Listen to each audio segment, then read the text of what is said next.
os principais gatilhos mentais. O primeiro deles, e olha, pessoal, o que eu vou utilizar aqui, procurem absorver esse conhecimento para a utilização na hora de atender um cliente. Então, na hora que você for atender esse cliente, procure até anotar agora, quem não tiver aí, corre, pega aí um caderno, coloca um caderno aí, uma caneta para você fazer as suas anotações e depois se aprofundar mais no conhecimento. O primeiro deles, que eu selecionei aqui, porque não tem uma ordem, o primeiro, o segundo, o terceiro, você vai utilizar eles conforme ao teu atendimento. E fica tranquilo, porque não há necessidade de você se preocupar em ter que utilizar todos eles. Porque aqui eu fiz uma seleção, deu 28, olha só a quantidade. Então, é claro que num atendimento de meia hora, né, de 40 minutos, de 15 minutos, de 5 minutos no telefone, você não vai utilizar eles todos. Mas é bom você estudar, aprender e sempre que possível, sem forçar a barra, e a gente vai falar sobre isso, sem forçar a barra, você utilizar ele. Tá? O primeiro deles aqui, que por acaso eu selecionei, não que ele seja o primeiro a você utilizar, mas o primeiro deles é o gatilho mental da história. Olha, quem não gosta de uma boa história, né? Uma história bem contada, uma história sadia, uma história legal, quem não gosta? Tá? Então, todos nós, desde pequenos, gostamos de uma bela história. Tá? Quem assiste novela é uma história, quem vê um filme é uma história. Tem pessoas que gostam de histórias mais de ação, outras gostam mais de histórias românticas, né, ou sentimentais, né, que criam ali a emoção. Nós gostamos, muitas vezes, de ouvir uma história de alguém, uma história bonita. Também não pode ser qualquer história, claro, mas uma história bonita, de a vida de alguém, da dificuldade que tinha e para onde chegou, histórias de pessoas bem-sucedidas. Né? A gente gosta de história. E o cliente, quando você vai atender, ele não é diferente, claro. Ele gosta de uma história. Então, Serafim, mas qual história eu vou contar para ele? Bom, você não vai contar a história da tua vida, né? Porque o cliente está ali tentando resolver o problema dele, né? A necessidade dele da compra de um imóvel. Mas você sim pode contar uma história. Por exemplo, você pode contar uma história curta, e sempre curta, não se exceda, né? A estrela do show é o cliente, então o foco é no cliente, não em você.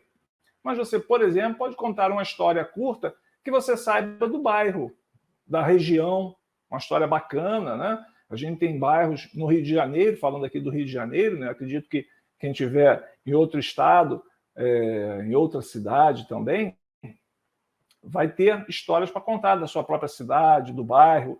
Então, por exemplo, se você está vendendo um imóvel na Zona Sul, aqui no Rio de Janeiro, você tem o Jardim Botânico. É bom você saber, não vai contar uma história longa, né? Olha, quando Dom Pedro chegou no Brasil. Não vai contar uma história longa, mas certos detalhes que você sabe, alguma coisa sobre o Jardim Botânico, algum detalhe sobre lá o Jockey, ou em outros bairros, né? Não cabe aqui ficar buscando essas informações nesse momento. Mas eu acho que se você tem de algum bairro aqueles imóveis, sejam imóveis prontos ou imóveis de lançamento, né, ou remanescente de construtora, com certeza naquele bairro tem alguma bela história, ou uma praça, enfim. E aí você vai buscar essa história e você vai utilizar quando?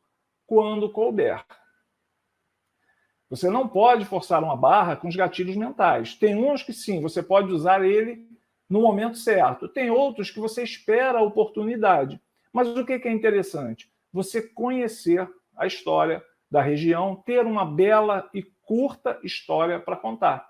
Por quê? Porque com isso você cria muitas vezes conexão com esse cliente. Muitas vezes esse cliente, se ele compra em determinado bairro, ele ou já é morador da região, e aí você conta uma história que talvez ele até já saiba, e aí você cria uma conexão com ele, ou então ele é de um outro bairro, mas tem uma afinidade por aquele bairro que ele está procurando o imóvel. E aí sim, você também cria uma conexão. A gente compra algo de quem a gente confia, de quem a gente gosta, não é assim? É assim. A não ser nas situações de compras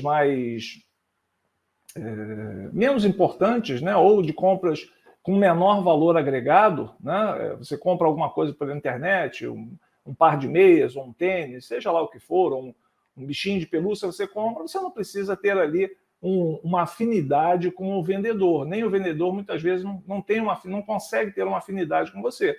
Mas aí a gente está falando de valor agregado, a gente está falando de imóvel. Quanto maior o valor agregado, né, maior é o trabalho que você tem que ter. Mas aí é que está o bacana, porque o trabalho do corretor não é apenas vender imóvel. O corretor, na verdade, ele não vende imóvel. A corretora, ela não vende imóvel. Você ajuda o cliente a comprar e você ajuda a realizar o sonho.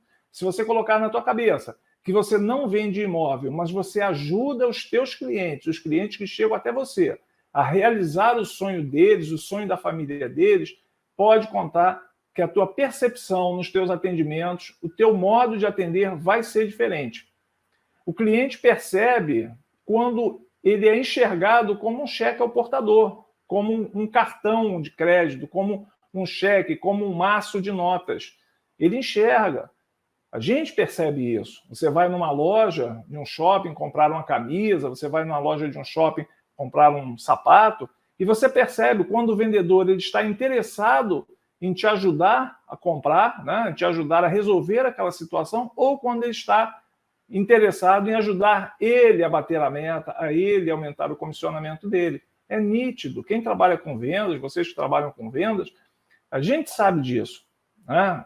Fica claro, né? Fica transparente quando o vendedor ele está interessado apenas em resolver a situação de venda, em vender a qualquer custo, né? Ou quando ele tem cuidado em que você realize ali aquele teu sonho, mesmo pequeno, aquele teu sonho de comprar uma roupa, um sapato, você sair dali feliz.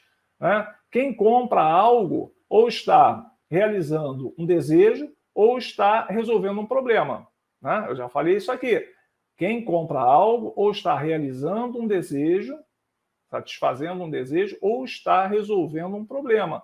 Então você tem que sair de uma compra feliz, satisfeito. E aí é o papel do vendedor.